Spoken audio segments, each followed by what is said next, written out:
letting everyone in.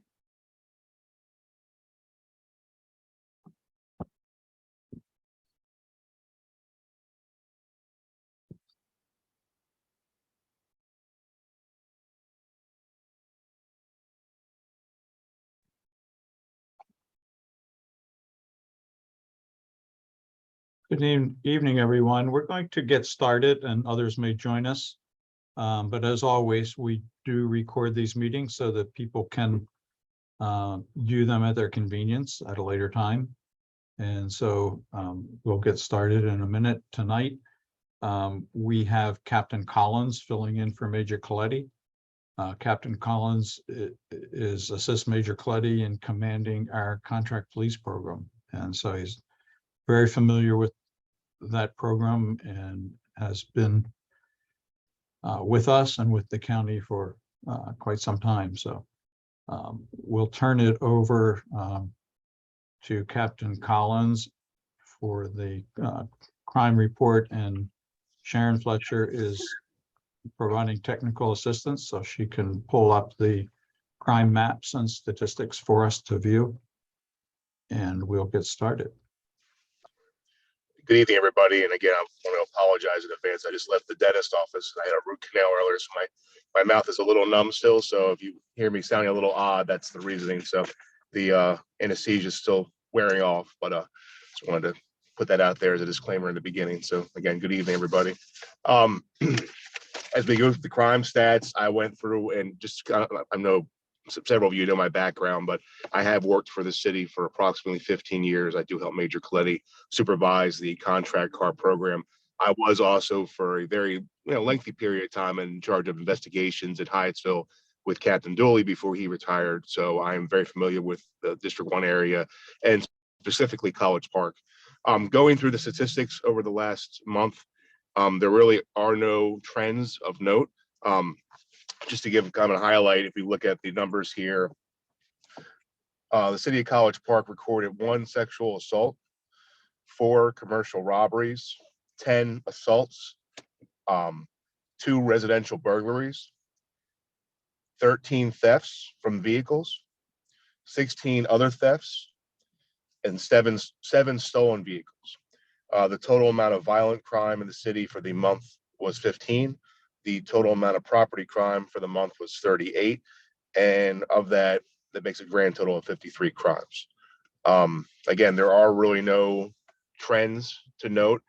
If you look at the statistics later on in the report, obviously our numbers go up because of the influx of students. Like I believe if you look at the assaults jumped up a drastic amount compared to 2 months ago, but that's obviously a lot to do with alcohol involved incidents with our University of Maryland population. But again, there is nothing really to note there as far as vehicle thefts go.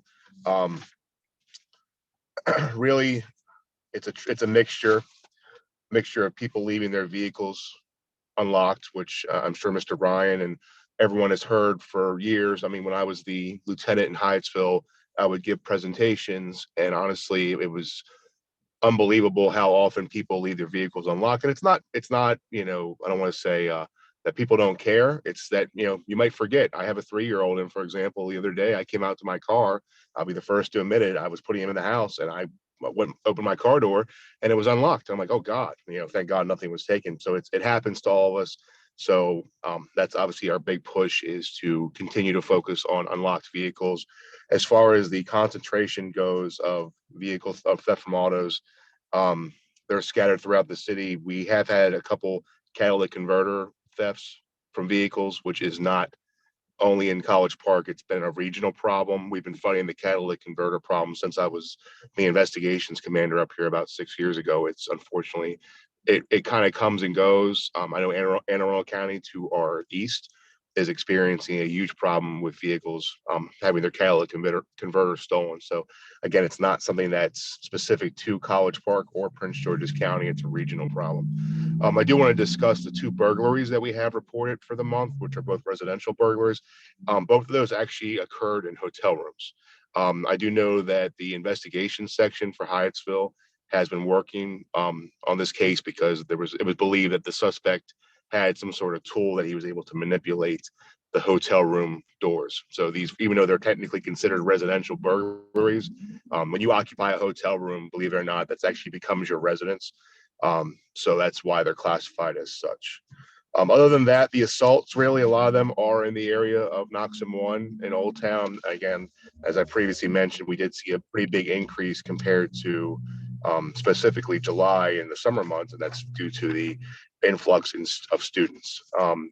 The 4 commercial robberies, the one actually made the news a few weeks ago. I'm not sure if anyone saw that. That was the Adidas store, where they, and I do believe they actually have a suspect identifying that. I know they got a tag number, so I know they're working on that. Other than that, there are no trends to note there. 4 commercial burglaries for the month is, pretty consistent. If you look at our numbers throughout the last 6 months, we've averaged between 2 and 4. So there's nothing really of note there, nothing as far as trends go, and nothing as far as any major increases. That's pretty much all I have.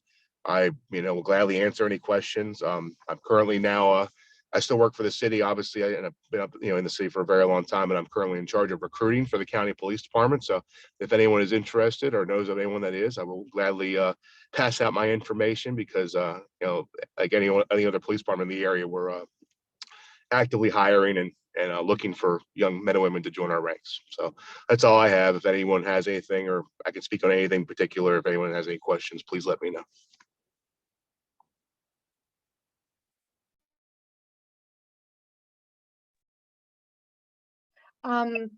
This is Council Member Susan Whitney from District 2. Can you hear me? Yes. Yes, ma'am, I got you. Yes, I got you. Great. I have noticed that I get the University of Maryland alerts. Okay. And crime alerts, and I've noticed a kind of regular drip of indecent exposure incidents coming from that department, and I don't know if you've heard anything from them about that, or if there is any pattern there, any information, like are these people coming in from off campus, or has anyone been identified in these incidents? Certainly. So I don't want to speak for the University of Maryland one. I'm assuming they're related. So last week, the Prince George's County Police Department actually arrested a repeat offender for several indecent exposure incidents that occurred in the last few weeks in the downtown area. And the individual is actually known to us. I've actually personally arrested him before years ago for the same thing. He resides over in the city of Hyattsville, and he makes it a habit of coming over to the campus or to the off-campus housing. And they're creeping or peering through people's windows, or a couple of incidents we had where he actually ended up in people's bedrooms. I said he is in custody, and we're actually working on violating his probation or parole right now, because there's no reason why he should even be out in the first place, because unfortunately this individual has been plaguing the city of College Park for a very long time. Again, I personally dealt with him when I was a lieutenant up here back in 2016. So I'm hopeful that is the only indecent exposure incident that I'm aware of. And I'm, we usually, like Captain Ledbetter or Chief Mitchell will let us know if they have a trend, and there's nothing else that I've seen other than that. So I'm assuming that's what you're referring to, but the individual in that incident is in custody. That is great to hear, and thank you for all of your knowledge that you just shared with us. Oh, of course. Yep. No problem at all. I said, like, and again, like the city, we're very thankful that we have the contract car program. We have a very high level of police service in the city. And if there's anything else that's a major trend, the communication between Chief Mitchell, his department, and Major Coletti and myself is really excellent. So because we do work together so much. So if there was something else to be concerned about, I'm pretty sure I'm very, very confident that we would know about it. So. Okay. I have a question. Carol Magnus, I'm a resident. Yes, ma'am. It's not related to the crime statistics, and it's possible that Mr. Ryan might have some input on this, or maybe he should be the one I'm directing you to. There's been discussion about speed cameras on Rhode Island, and I guess I'm curious how many speed cameras are on the Rhode Island Avenue. And I'm talking about from Greenbelt Road on up to the Beltway. I'm not talking about Rhode Island Avenue in the lower, the rest of College Mhm. Park. Along with the fact that at the intersection of Rhode Island Avenue and Edgewood, there are what looks like cameras on top of the poles. And I don't know what those are. But, some people think they're red light cameras, some people think they're not. And, some people think they're speed cameras. Some people say there are no speed cameras on Rhode Island Avenue, or they're all turned off. And I wanted to get some clarification as to what the situation is on Rhode Island Avenue with relationship to speed cameras, and what are the cameras, if there are any, that are active at the intersection of Rhode Island Avenue and Edgewood Road. Sure. Well, I'll address, I'll do the traffic light thing real fast and then I'll defer to Mr. Ryan. So those are actually sensors to change the light. They are not cameras. That's the new system that the state of Maryland's gone to. And so if you look at above most traffic lights now, especially new ones, you see the little white, it looks like a camera, but it's actually a sensor to tell if there's a vehicle there waiting to turn the lights. Those are not cameras. And then Mr. Ryan can speak to the speed cameras. I'm not the expert there on that. So, and in fact, at Edgewood and Rhode Island, we also have license plate readers in all four directions, and we have some surveillance cameras there too that record video, and video is only accessible to police if they have an investigation and want to see who passed through that intersection at a particular time. So we have that. We also have speed camera on Rhode Island Avenue. Right now, I believe we only have one. Our plan is to have speed camera in both directions on Rhode Island Avenue, and to have them operating now as allowed by state law now. They can operate 24/7 in the residential area. And so they're not, again, we plan to have speed camera in both directions and to operate 24/7 as soon as we get that. Okay. Now, if I understand correctly, you're saying there is one on Rhode Island Avenue today. Is Yes. that active? Yes, it is, of course. Okay. Yeah. I just wanted to clarify this because there's been a lot of misinformation or strange information about speed cameras on that beautiful thing called Nextdoor. And people chime in with what they think is the situation. And everybody then grabs on it and says, oh, that's the gospel, that's true. And it's not. I know that we've gone through a lot of this cameras on Rhode Island Avenue or in the north end of the College Park area. I understand that you're talking about some of the cameras at the Edgewood, Rhode Island area that record things in case there's potentially a robbery or some incident that the police need more information. But they are only record cameras. They're not actively monitored. That's correct. Yeah. Okay. We have cameras in North College Park that are record only, but they're linked to the internet so that police can download that information for investigation purposes. Okay, thank you. Yeah. I guess I would agree with you that I would not rely on information on Nextdoor. It's the city. The city does not use Nextdoor to communicate with residents. And in fact, city employees can't log on to Nextdoor to correct any misinformation. So if anyone has a question, please send us an email and we'll get the best information back out to you that we can. Thank you. We have two hands raised, Bob. Councilman Kabir. Yeah, thank you, Sharon. So before I make any comment, I want to recognize former Councilmember Dennis in District 2, in addition to Councilmember Whitney. Thank you both. So Bob, you mentioned there is a, I know there is a LPR license plate reader at the Edgewood, Rhode Island intersection, but you're saying there is also a record-only camera at the intersection. Am I correct? Sorry, you're muted. Bob, you're muted.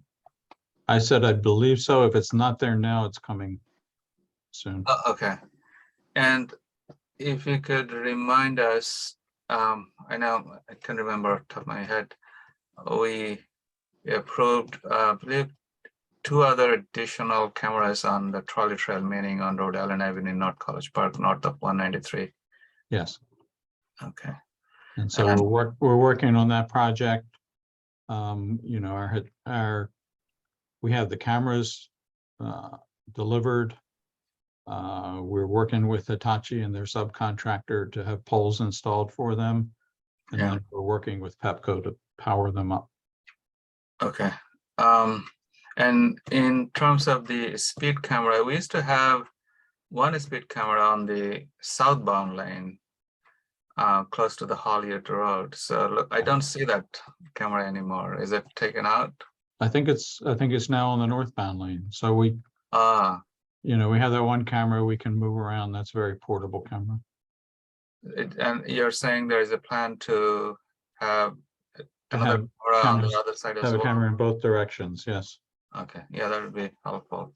Yeah, the reason I'm saying, I know camera might not be the ideal solution, but we hear lots of complaints from residents at the intersection where we have the RRFB flashlights, and oftentimes the cars don't stop. This is a constant complaint, so the cameras might actually help in some way. I know some people aren't happy with it, but I know we need to strike a balance. Yeah. Thank you. Okay. Thank you. Todd? Thank you.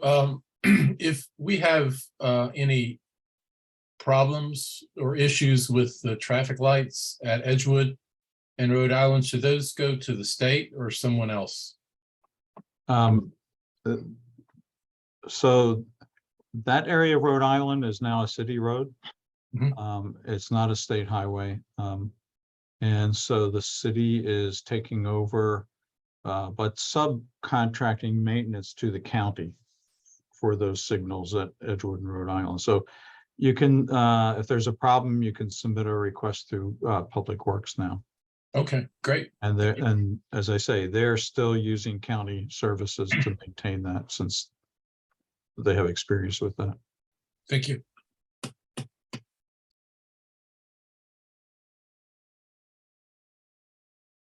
Okay, any other questions? So we have scheduled a special guest tonight, and this is National Fire Prevention Week. And so we're going to feature Miss Teresa Chrisman, who is the Director of Public Information for the Maryland State Fire Marshal's Office. She's having trouble with her link, so give us a minute to see if we can get a stable link with her. And as soon as we can, we'll get her on. So just give us a second and we'll be right back.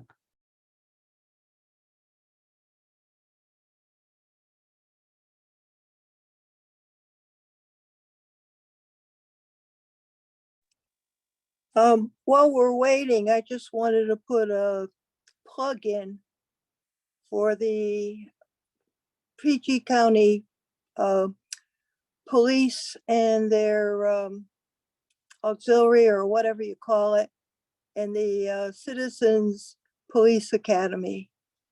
I've started that, and unfortunately, the only reason I can make this meeting is the county celebrates this as a holiday, so there's no class. Where the city doesn't celebrate it and they have this situation. I won't be here for the next 2 months, But I will tell you that if you have the opportunity, it's well worth it. It tells you a lot about what happens in the county, what the police do, gives you a much better, I mean, I've only had 3 classes. So, and there's 12 classes in total. So I'm really looking forward to the rest of it. Yeah, I will say it's well worth it. Gives you a very good appreciation for what the police do, what you can do to help them out and all in doing this. They currently are running these on Monday evenings. I'm sure there'll be another one in the spring sometime. Corporal Loban usually posts that information on Nextdoor. He can send the information, or if you're interested in it, send him an email now. And so he'll put you on his radar that when he gets the information to send it out to you. But I did want to at least take the advantage that we don't have anything going on right now. Thank you. Well, thank you so much, Carol. All right, greetings all, Corporal Logan. I just wanted to remind citizens to try to spread the word, Bob, about now that it's getting cold, to remember to do not leave your vehicle running and go back inside your home. If you have to start your vehicle in the morning, try to use your remote starters. And the remote start it's an electric device that you can start your vehicle without the key. But if someone were to break inside the car and they would have to depress the brake to put the car in gear, the car would automatically cut off. Now, if you leave your keys in your car and you run back in the house, these young men are running around and they're taking these vehicles. Once they get your vehicle, they're going to go out here and create a lot of mischief and mayhem for the county. Also, if they destroy your vehicle, your insurance company will not reimburse you for your vehicle. So just please, please, please try to remember to take your keys with you. Do not leave your keys inside your vehicle in the morning when you start it up, or even in the afternoon. We will be pushing out some literature. I've reached out to the Auto Theft Task Force to see if they had a flyer that we could use. They said they're going to check. If not, I think they may have to create a flyer. We've been dealing with this issue for years, over the past several years. And that was the number one issue we had last year, with a lot of what they call jump-in. So individuals will start their vehicle. They'll say, oh man, I forgot my briefcase, run inside the house. And these kids will jump in the car, and in 10 seconds, they're gone with your vehicle. So I know that, like I said, we may have auto theft come back on, and I know that was their number one issue last year. You also have to remember, once you leave your key in your home, they have the keys to your home. They usually have the registration card in your glove compartment, and when you go to work, they now can circle back and come inside your home. So now you're going to pick up another procured cost, because now you're going to probably have to rekey your home, maybe possibly rekey your business, because you have now lost your keys. So again, try to spread the word to your fellow neighbors. We will come out and we will start probably doing some enforcement early in the morning with stalking the neighbors. And if we catch you with your vehicle running and the car doors are unlocked and the keys are in the ignition, we will cite you guys. It's a $90 citation. I do believe it carries 1 point. So just please try to help us with not leaving your vehicles running with the keys inside the ignition. Is there any questions for me? I thought I You just- saw, Yeah, I have my hand up, and then you answered my question with the citations and the amount for them. I actually saw a person get out at Village Pump and jump into the store and leave their car running, and I waited for them in the parking lot. Yeah, And I was like, is this your car? He's yeah. like, yeah. I said, please don't leave it running. Please, please, Yeah, please. yeah. And I told him how many problems we'd had, and he was like, yeah, my roommates told me I shouldn't do that. So I'm going to stop doing that. I was like, that is great. That is great. Yeah. Please stop. And like I said, I know a lot of people, and it's kind of a love-hate relationship, because a lot of people in College Park, to be honest, is relatively a safe community. But if we do things inside our community, it's going to inflate the crimes. And it's just like, I guess, if anyone has done any sport fishing or anything, most people are always going to go back to an area where they can always get easy kills, which is if you leave your car unlocked and they know that they can just walk around, pull the locks and walk inside your vehicle or walk inside your home, that's usually where we're going to have a lot of issues. Like I said, Captain Collins could tell you where a lot of individuals will say, "Hey, if the door was locked, I would have just moved on to the next home," because you got to remember there's thousands and thousands of homes throughout the county.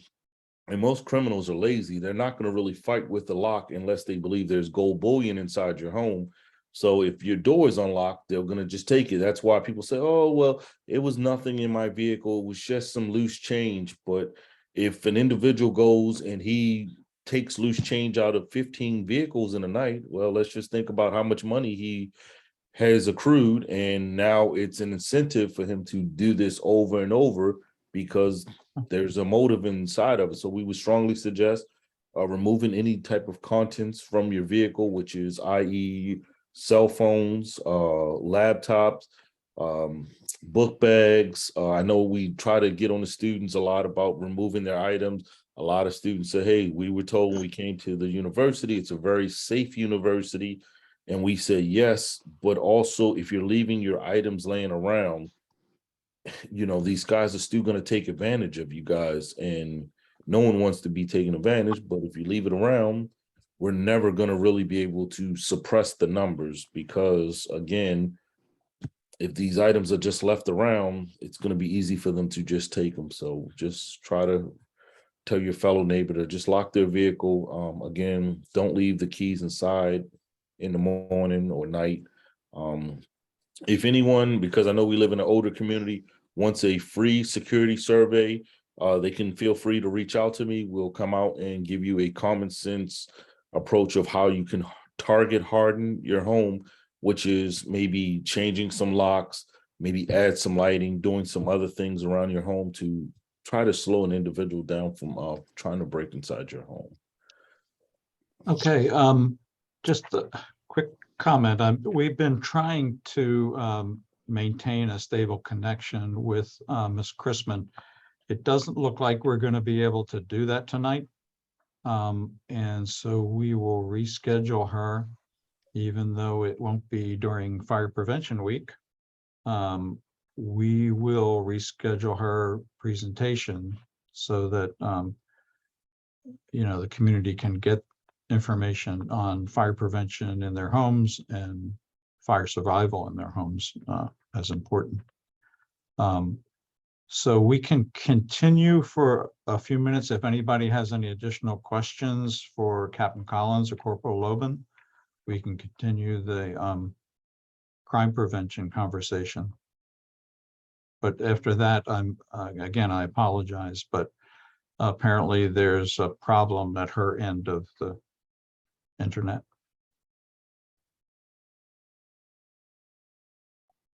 Councilmember Whitney has her hand raised. Yes, ma'am. Thank you, Corporal Loban. What would be the best way, how would you prefer residents to reach out to you to request a visit to let them know how to protect their home? Whatever's convenient for them. Email, text, they can call me. We can accept smoke signals. Can we, Bob? We do have the infrastructure for smoke signals. So however you guys can get it to me. Not on Fire Prevention Week. Let's just Okay, not on do fire that. prevention. Well, if you want us to launch a kite in the air. Yeah, anything except Nextdoor. Yeah. Nextdoor. All right. So the problem with Nextdoor, it's a great system, but the only thing is it's a closed loop system. So if you're writing something on Nextdoor, we cannot see it. So it's only, we can post information inside the portal, but we cannot read whatever's going on inside the chat room. So if there is individual things going on inside our community, I think people are talking about it and they have to always say, well, damn, the police never say anything about what's going on. It's because we're not able to access what's going on inside the portal and see what you guys are chatting about. We can only see what an officer posts inside the portal. So that's the problem with Nextdoor. It's not like Facebook where whatever you post, all people can see your thoughts, even if they're not your friends. We cannot see what you guys are writing about. So like I said, I post my crime stats weekly. If an individual wants to reach out through me, like I said, through text, email, smoke signals, whatever, how you can do it, Braille. Tie a letter to a bird and have them fly to the station. We'll receive it and we'll set something up. Like I said, it's free of charge. We try to take a common sense approach with just target hardening.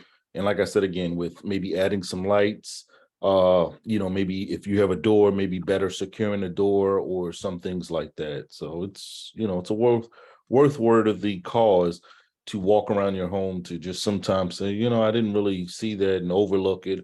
And also, like Ms. Carroll said, maybe take advantage of some of these programs. I mean, just to maybe be a little bit more aware of your surroundings to, just help you and help the community. And we definitely thank the residents of College Park because, in my 17 years of being on the department, College Park has always been super receptive to the department, whether it was individuals that were up to no good or just things going on. And, I think that's really super supportive in the community being engaged.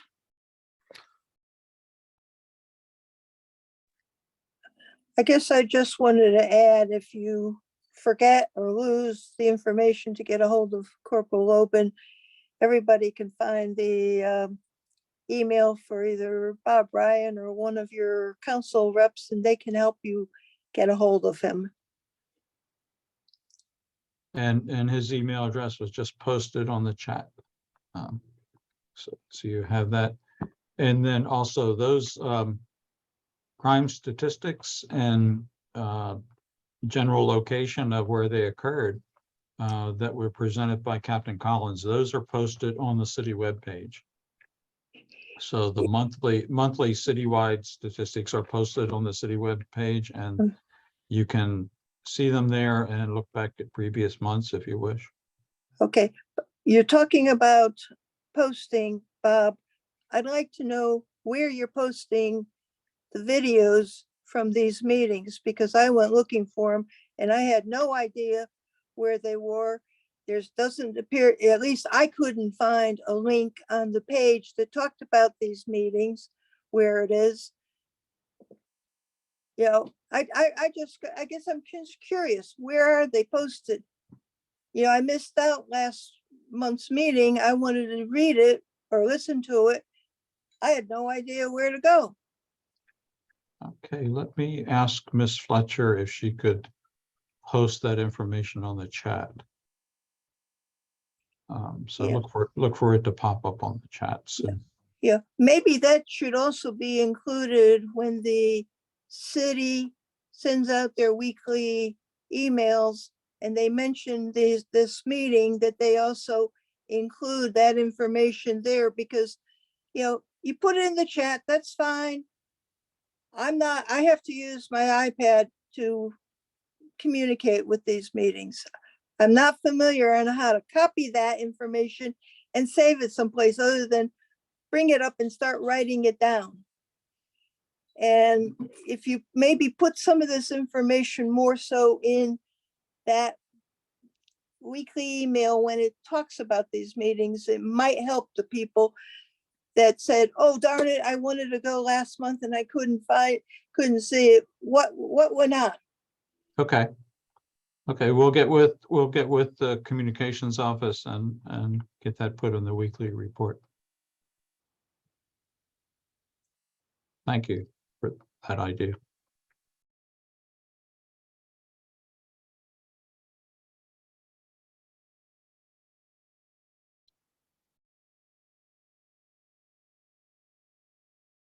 So I'm looking to see if there are any other hands raised. Okay. I have a comment that I just want to pose and get it into this recording. There's always questions that, well, what are the people trying to steal out of unlocked or even locked cars if they can get in? And one of the common things that people look for are those handicap parking permits. Personally having one, I know that it says it's very polite. It says, please remove when the vehicle's in motion. It doesn't tell you, you better move it off or or else, or whatever. It's a very polite message. We tend to forget that. The only time it should be hanging there is when you are in a handicap parking place. You know, you got to put it someplace out of sight, out of mind is basically the thing. And I know some people, I was out today and I saw people riding around and it was hanging on their rear view mirror. And I'm thinking, oh boy. And I guess it also goes for anything else hanging on the rear view mirror. It should not be hanging from the rear view mirror. If you don't want the placard to be there, don't put anything on there. It obstructs your view of what you're seeing as you're driving. So I've also heard of people stealing Easy Pass transponders from cars. So anything removable is stealable. Well, even the car. So okay, is anyone else? And again, I apologize that Ms. Chrisman couldn't keep a solid connection from her end. So we'll get that information out at a later date. So I think if there are no further questions, we're going to call it an early night tonight. Councilmember Whitney. Yeah, I just thought it would be a good day to remind everyone to change the batteries in their smoke alarms. We're about to, the time's about to change, we're about to have the time change. So this is a good time to remember to do that. Sure, that's true. So if you still have the older battery powered smoke alarms, yeah, the old maxim is when you change your clock, change your batteries. A lot of us have the new sealed source 10-year battery smoke alarms, and so they should be good for 10 years, but again, test them. You know, if you can't change the batteries, at least test your alarms. Make sure they work. It's amazing technology now. You can buy the sealed source battery smoke alarms that are interconnected, so that if an alarm detects a fire in one part of your house, it can set off another, you know, half dozen or so alarms throughout your house wirelessly now. So it's, you know, back in the day, you had to hire an electrician to wire connections to all your smoke alarms. Now you can buy wireless smoke alarms to, you know, alert every part of your house. So, and again, it's getting chilly again. So make sure that you have your heating systems inspected and maintained well. And again, be careful. You know, if you have a gas fireplace, that needs maintenance every year. If you have a wood burning fireplace, that takes a bit of extra care so that you make sure sparks aren't popping out after you go to bed.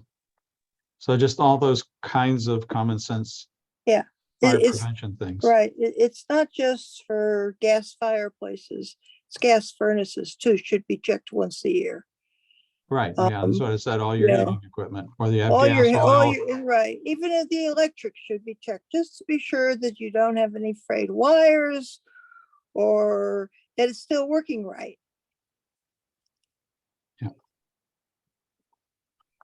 Okay, let's call it a night.